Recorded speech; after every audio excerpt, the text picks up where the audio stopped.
আসসালামু আলাইকুম সবাইকে। সবাই কেমন আছেন? নতুন আরেকটা ভিডিও নিয়ে চলে আসলাম আপনাদের মাঝে। আজকে আমি দুপুরবেলা ভিডিওটা শুরু করছি। এখন দুপুর 11টার মতো বাজে। তো এখন আমি দুপুরে রান্না করব। এই জন্য এই যে বাঁধাকপিটা দেখালাম, এটা কেটে নিয়েছি। আর এখানে আমি রান্নাঘরে চলে এসেছি। এখন চুলাতে কড়াই দিয়ে কড়াইতে তেল দিয়ে দিয়েছি। তো তেলটা গরম হলে আমি এখানে মুরগির মাংস দিয়ে দিব। আজকে আমি মুরগির মাংস দিয়ে বাঁধাকপি দিয়ে রান্না করব। তো সবাই প্লিজ ভিডিওটি ফুল ওয়াচ করে দেখবেন। এই যে মুরগির মাংসগুলো দিয়ে দিলাম। আর এই মুরগির মাংসে আমি একটু লবণ আর আদা রসুন বাটা তো মিশিয়ে রেখেছিলাম। এখন মুরগির মাংসগুলো একটু হালকা ভাজা ভাজা করে নিব। যেহেতু এটা ব্রয়লার মুরগি, তো এই জন্য আর একটু ভাজা ভাজা করে নিলে ভালো হবে। তো মুরগির মাংসটা ভাজতে ভাজতে কিছু কথা বলে নিয়েছি আপনাদের সাথে। আমার ভিডিওগুলো যে আমার প্রিয় ভাই ও আপুরা দেখেন, তো প্লিজ আমার ভিডিওটি ফুল ওয়াচ করে দেখবেন। আর ভিডিওটি ফুল ওয়াচ করার পর যদি কোনো অংশ একটু ভালো লেগে থাকে তবে আমার ভিডিওতে একটি লাইক দিবেন আর আপনার মতামত কমেন্ট করে জানাবেন। আর আমার চ্যানেলে যদি নতুন হয়ে থাকেন তাহলে আমার চ্যানেলটি সাবস্ক্রাইব করে পাশে থাকতে পারেন। আর যে আপু এবং ভাইয়েরা প্রতিনিয়ত আমার ভিডিওগুলো দেখেন, প্লিজ কেউ লাইক দিয়ে লাইক তুলবেন না। আমার আগের ভিডিওগুলোতে আমি খেয়াল করেছি লাইক দেওয়ার পরে আপনারা আবার লাইক তুলে নেন। তো এই কাজটি কেউ করবেন না। ভালো লাগলে লাইক দিবেন, না লাগলে লাইক দিবেন না, কিন্তু দেওয়ার পরে তুলে নিলে অনেক খারাপ লাগে। আর অনেকে সাবস্ক্রাইব করে তারপর আবার সাবস্ক্রাইব তুলে নেন, এটাও কেউ করবেন না।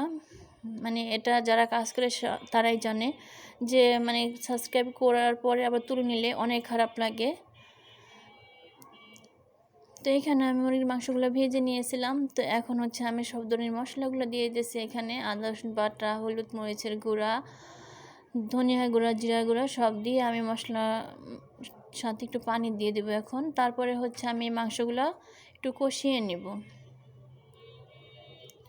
আর এই শীতের দিনে এখন বাঁধাকপি দিয়ে মুরগির মাংস বা গরুর মাংস দিয়ে রান্না করলে খুব ভালো লাগে। ডিম দিয়ে ভাজি করলেও মজা লাগে। আমার তো অনেক পছন্দ বাঁধাকপি। বাঁধাকপিটা কার কার পছন্দ বলে যাবেন। আর প্লিজ সবাই ভিডিওটি ফুল ওয়াচ করবেন। এখানে মুরগির মাংসটা আমার কষানো হয়ে গিয়েছে। এখন আমি দিয়ে দিব বাঁধাকপিগুলো। আমি অল্প অল্প করে দিব, যেহেতু বাঁধাকপি অনেকগুলা। আর বাঁধাকপি রান্না করার পর এতগুলো থাকবে না, আরও কমে যাবে।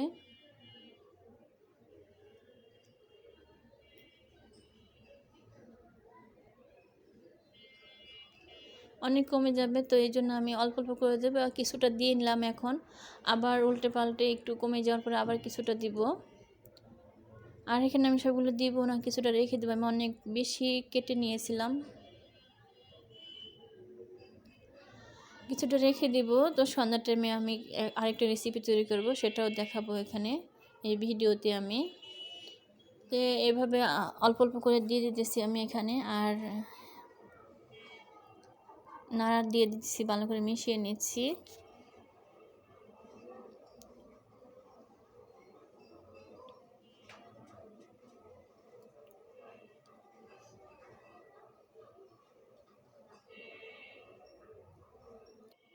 তো এখানে বাঁধাকপিগুলো দিয়ে দিতে আমি আরেকটা কথা শেয়ার করে নিয়েছি। আমার এই ভিডিওটা আপলোড হতে হতে পাবলিক হতে হতে 2025 সাল চলে আসবে। তো সবাইকে হ্যাপি নিউ ইয়ার, আর সবার জন্য নতুন বছরের শুভেচ্ছা রইল। এখানে আমার আরও বাঁধাকপি ছিল, তো এখন আমি এই বাঁধাকপিগুলো দিয়ে দিলাম। এখন ভালো করে মিশিয়ে আমি সিদ্ধ করা পর্যন্ত রান্না করব।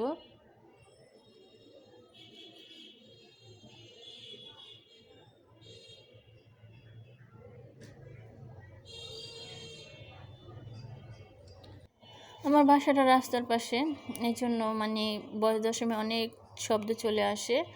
আমি শহর এলাকায় থাকি, ঘনবসতি এখানে। তো যত রাত্রি দিই না কেন, রাত্রিবেলাও এখানে গাড়ি চলাফেরা করে। আমি অনেক রাত্রে বয়স দিই, আর বয়স দেওয়ার সময় আমি জানালার দরজা বন্ধ করে রাখি। তারপরেও গাড়ির আওয়াজ চলে আসে। তো এখানে আমার তরকারিটা কিন্তু বাঁধাকপিগুলো কিন্তু সিদ্ধ হয়ে গিয়েছে।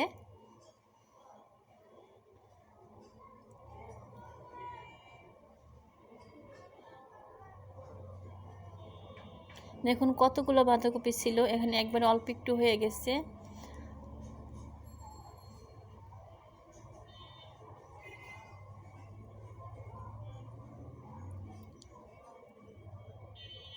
তো এই যে তারপরে তরকারিটা নামিয়ে নিয়েছি আমি। এখানে দুপুরের রান্না আমার শেষ। আমি এখানে আরও বেগুন ভর্তা করেছি দুপুরের খাওয়ার জন্য। এই যে বেগুন ভর্তা করে নিয়েছি, আর বাঁধাকপি তরকারি দিয়ে খাওয়া হয়ে যাবে। তো এটা হচ্ছে সন্ধ্যাবেলা। তো বলেছিলাম যে আমি কিছুটা বাঁধাকপি রেখে দিয়েছি কেটে, তো ওটা দিয়ে আমি এখন পকোড়া তৈরি করে নিব। তার জন্য হচ্ছে আমি এখানে কাঁচামরিচ, পেঁয়াজ, ধনিয়া পাতা কেটে নিচ্ছি।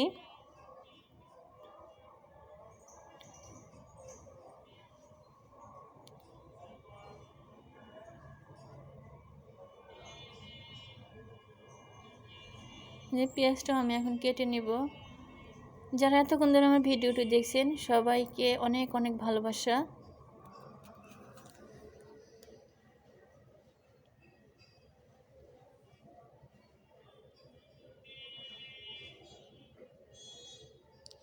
ভিডিওটি যদি ভালো লাগে তবেই একটা লাইক দিয়ে যাবেন, না ভালো লাগলে দেওয়ার দরকার নেই, কারণ দেওয়ার পরে কেউ তুলে নিলে সেটা অনেক খারাপ লাগে। তো এখানে আমি কাঁচামরিচ, পেঁয়াজ আর হচ্ছে ধনিয়া পাতা কুচি দিয়ে দিছি। তারপরে দিয়ে দিলাম লবণ, হলুদ, মরিচের গুঁড়া, জিরার গুঁড়া, ধনিয়ার গুঁড়া, আর এখানে আটা দিয়ে দিলাম। এখানে আপনারা চাইলে বেসন ব্যবহার করতে পারেন, কিন্তু আমার বাসায় এখন বেসন নাই, যার কারণে আমি আটাই দিলাম, বেসন আর দিলাম না। বেসন আনতে হলে আবার নিচে নামতে হবে, এর জন্য আমি আটা দিয়ে দিলাম। আটা দিয়েও করা যায়, খুব ভালো হয়। তো এই যে মাখা হয়ে গেছে আমার। এখন আমি পকোড়া আকারে ভেজে নেব এটা। এই যে গরম তেলে দিয়ে দিলাম। এটা মানে এই চুলাটা মাঝে আঁচে রেখে আস্তে আস্তে ভাজতে হবে, যাতে করে বাঁধাকপিগুলো সুন্দর মতো সিদ্ধ হয়ে যায় ভিতরে।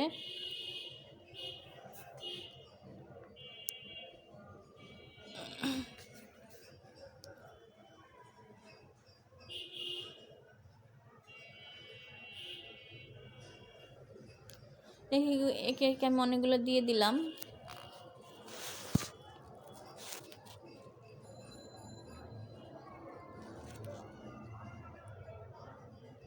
এই যে উল্টে পাল্টে ভেজে নেব। আর আমার সবগুলো ভাজা হয়ে গেছে, এখন সবগুলো তুলে নিলাম আমি।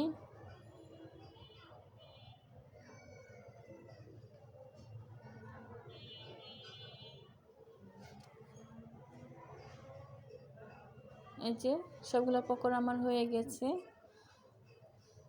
আর এটা হচ্ছে মানে রাত্রে সন্ধ্যার পরেই, পকোড়া খাওয়ার কিছুক্ষণ পরে আমার ছেলেটা হচ্ছে প্যানকেক খাবে, এই জন্য ওকে প্যানকেক বানিয়ে দিলাম। তো আজকের ভিডিওটি আপনাদের কাছে কেমন লেগেছে কমেন্ট করে জানাবেন, ভালো লাগলে একটি লাইক দিয়ে দিবেন। আজকের ভিডিওটি এই পর্যন্তই। সবাই ভালো থাকবেন, সুস্থ থাকবেন, নিরাপদে থাকবেন। এই ভিডিওটি আর লম্বা করবো না, সবাই ভালো থাকবেন, সুস্থ থাকবেন। আসসালামু আলাইকুম, আল্লাহ হাফেজ।